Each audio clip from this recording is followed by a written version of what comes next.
The insult echoed across the training range long before anyone understood what it would lead to. The afternoon sun glared against the steel targets lined in the distance, and the air smelled of dust, gun oil, and scorched brass. A cluster of elite shooters, Navy SEALs on a joint training exchange, stood with arms crossed, watching the base's snipers demonstrate precision shots that could split a playing card at 100 yards. Pride whispered in the wind. Ego hung even heavier. At the center of them all stood Chief Marks, a man carved from 40 years of service. His face creased like old leather, and his confidence sharpened like a blade. He watched his team fire, each bullet slicing through the air with practiced arrogance. Only SEALs shoot that sharp. He sneered, not bothering to lower his voice. Anyone else tries this level. He flicked a dismissive hand toward the rest of the base personnel who lingered nearby. They'd embarrass themselves. The SEALs chuckled. A few soldiers forced polite smiles. Others looked away, uncomfortable but too junior to question him. Cruel certainty had a gravity of its own. Only one person didn't move, the janitor sweeping the walkway behind the firing line. A thin man with tired shoulders and sleeves rolled high over calloused forearms. Elias. No one here ever said his last name. No one ever asked. He pushed the broom slowly, as though trying not to exist, but the chief's voice carried straight through him. Mark's gaze drifted toward him, amused. Hell, even he probably thinks he can shoot better than us, he said, shaking his head as though the thought itself was entertainment. A few men glanced back at Elias, expecting offense, expecting a reaction, something. But he simply swept another line in the dust, quiet, almost invisible. It was that silence that bothered the chief the most. A young army captain shifted uneasily. Chief, he's just doing his job, and I'm doing mine, the chief said, stepping forward with a grin too sharp to be friendly. Teaching lessons, respect is earned, and no civilian worker on this base, especially not a janitor, should think he belongs anywhere near a firing line. The injustice spread like smoke. It wasn't loud or violent, but it stung all the same, public disrespect delivered like a casual truth. Elias didn't look up, didn't flinch. He simply kept sweeping, though his hands tightened slightly around the wooden handle. He felt the weight of every staring eye, each one silently deciding whether he deserved dignity.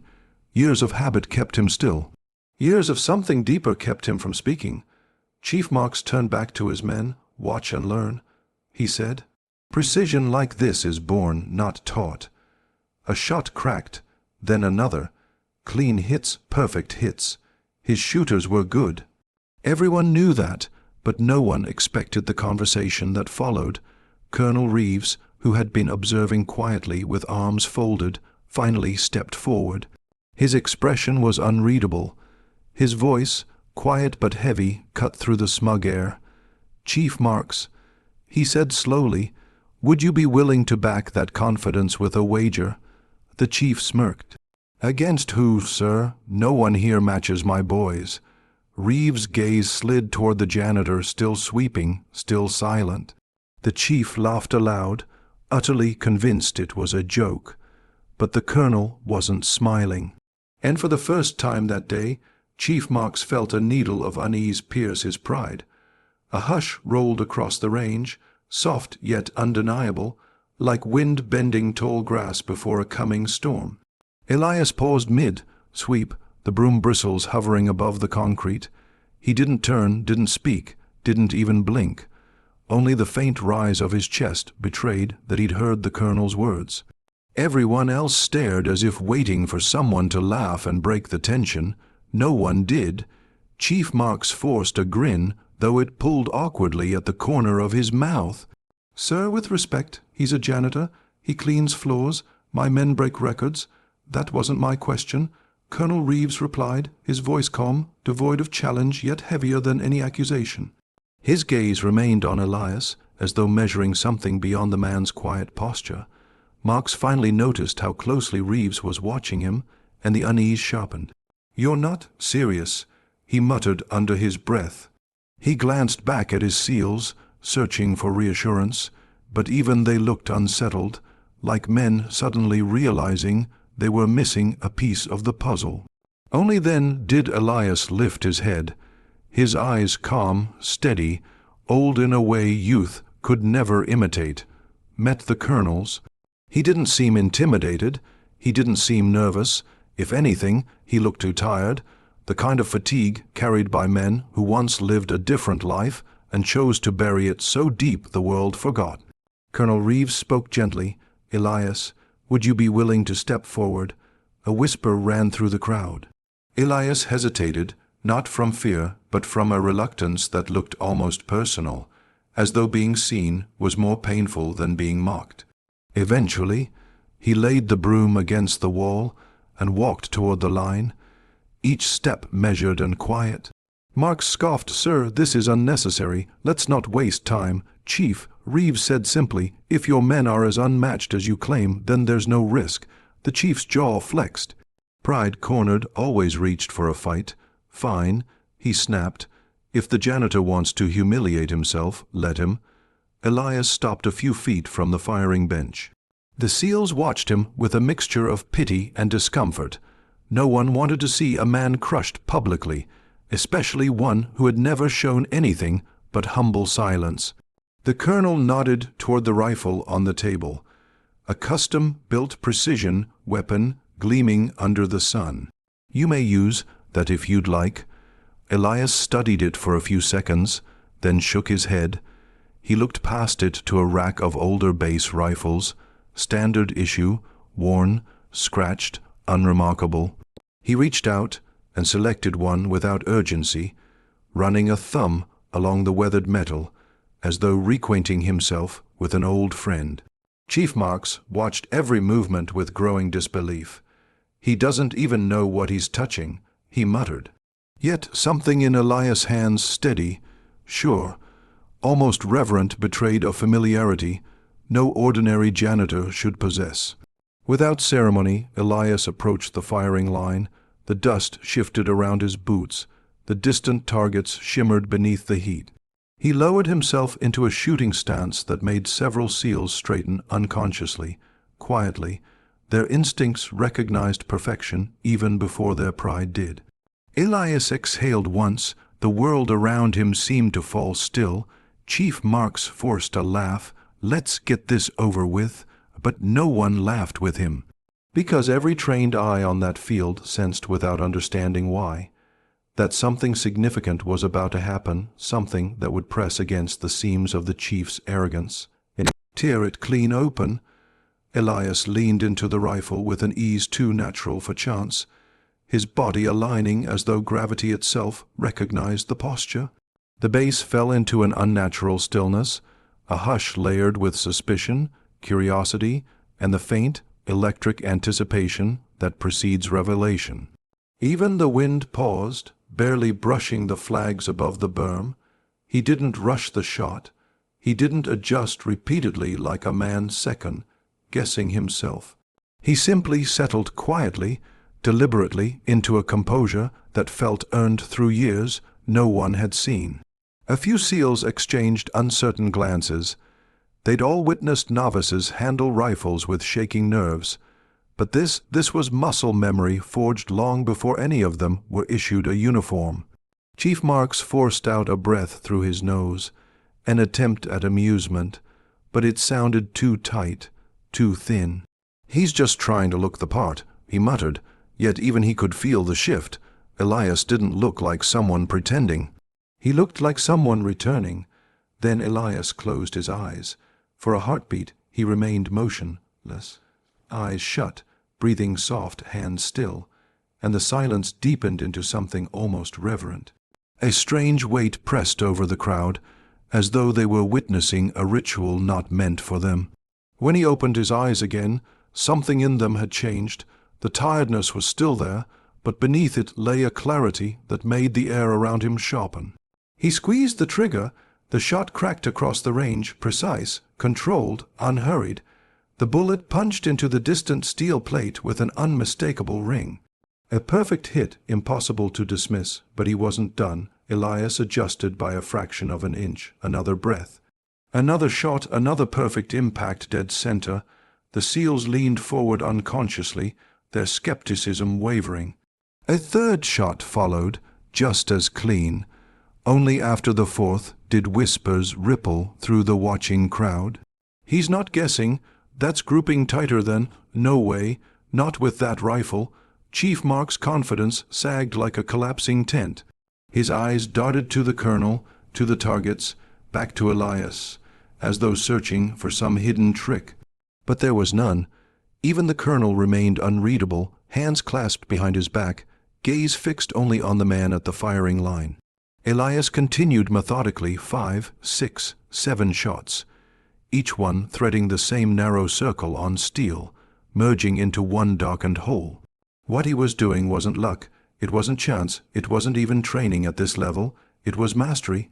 Mastery that had no business being hidden behind a mop bucket and a keyring of supply closet doors.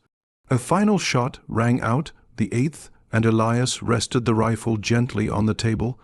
The steel plate in the distance swung softly, the grouping an artist's signature. The silence that followed was absolute. A few SEALs swallowed hard.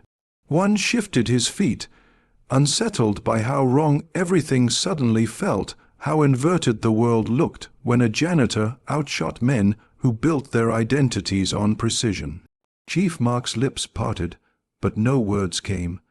His arrogance had always been loud, but now his silence rang louder.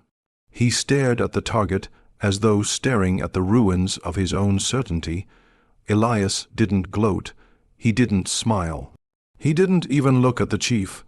Instead, he stood quietly, almost apologetically, as if ashamed of the attention. His hands, though, trembled slightly, not with nerves, but with the awakening of memories he'd buried deliberately and deeply. Colonel Reeves finally stepped closer, his expression softening with a kind of sad understanding. He had known. Perhaps not everything, but enough to see through the broom and the worn uniform. "Chief," he said slowly, "your men claimed unmatched precision." The chief flinched at the words, his pride collapsing under the weight of truth. And yet, Reeves continued, nodding toward the distant steel, "He hasn't missed once." A realization settled over the range like dusk. Elias hadn't simply beaten them. He'd revealed a secret none of them were prepared to face. Chief Mark stood frozen, the weight of humiliation pinning him in place far more ruthlessly than any reprimand ever had. His throat worked as if he wanted to speak, but no words could form. Pride, once a towering structure inside him, now cracked quietly under the truth laid bare. The SEALs, who had laughed earlier, now shifted with uneasy respect, their gazes drawn again and again to the distant steel plate bearing the impossible cluster. Men trained to be unstoppable suddenly found themselves humbled not by failure, but by a revelation that didn't fit the world they knew. Elias remained still, the rifle resting untouched beside him. The calm he projected wasn't triumph, it was resignation. As though this moment, however inevitable, dredged up the very memories he tried to bury beneath routine and anonymity. He looked older now, not physically, but in the way someone looks when the past climbs out of the shadows. Colonel Reeves stepped forward, stopping beside the janitor with a quiet sigh. "I told you he wasn't like the others," he murmured, though not to boast. More like someone revealing the last piece of a long-held truth. The chief forced himself to move, tension straining every muscle. "Sir, who exactly is he?" The question came out softer than anyone expected, less confrontational, more unsettled. Elias lowered his gaze, the lines around his eyes tightening. He didn't want this part, didn't want the attention or the history that came with it. But the colonel answered for him, his voice low, almost reverent, before he retired. Reeves said he was known as Hawthorne, Marine Scout sniper instructor, decorated across 3 continents. There isn't a sniper school in this country that doesn't use his methods. Some of the best men you've trained with were trained by him first. A stunned murmur spread through the group. Even the wind seemed to hesitate, letting the truth hang heavier. "Hawthorne," one seal whispered in disbelief. "The Hawthorne." Another exhaled in shock. "I thought he disappeared." "He did," Reeves replied. Deliberately, Elias didn't lift his head. The memories pressing behind his silence were two thick faces lost. Missions endured, years spent teaching skills men would use in shadows he no longer wished to walk. Eventually, when the weight became too much, he'd walked away, found solace in obscurity, found dignity in simplicity. A broom was easier to hold than the ghosts of a scope. The chief swallowed hard. His earlier sneer felt like a lifetime ago. Shame carved itself into his expression, not because he'd been beaten, but because he'd mocked a man who had earned a level of respect he couldn't even comprehend. I didn't know," Marx whispered.